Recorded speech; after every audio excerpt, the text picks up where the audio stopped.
Une trentaine de ressortissants géorgiens ont été expulsés ce vendredi matin depuis Rennes via un vol affrété par l'État géorgien. Interpellés dans la matinée dans 8 villes bretonnes, ils avaient épuisé tous les recours possibles contre leur expulsion. Il s'agirait du premier vol de ce type, mais plusieurs autres sont prévus d'ici la fin de l'année, dont au moins 3 en octobre.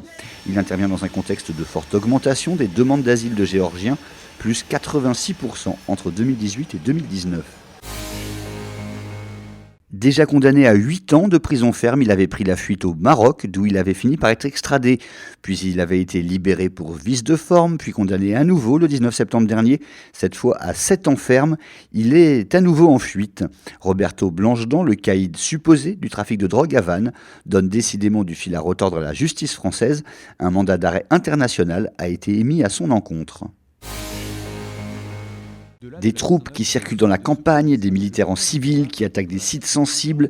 Un vaste exercice interarmé aura lieu de lundi à vendredi prochain dans le Finistère, dans une zone allant de la côte nord au sud de Châtelain. Objectif, s'entraîner à réagir en cas d'attaque terroriste.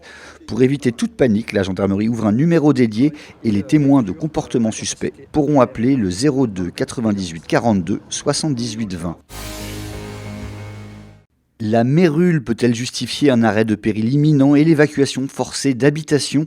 C'est la question sur laquelle s'est penché le Conseil d'État jeudi, saisi à propos de maisons de Pontivy dont les propriétaires contestaient leur éloignement. Devant le risque d'effondrement causé par ce cancer du bâtiment, selon les termes du rapporteur public, celui-ci a demandé la confirmation de l'arrêté, décision définitive d'ici 3 semaines.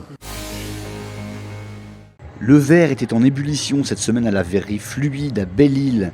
L'atelier fondé en 2008 y accueillait 4 stars contemporaines de cet artisanat d'art venus du Danemark, des États-Unis ou de République tchèque pour une masterclass auprès d'une vingtaine d'artisans et apprentis. Un cours dont ils sont naturellement ressortis soufflés.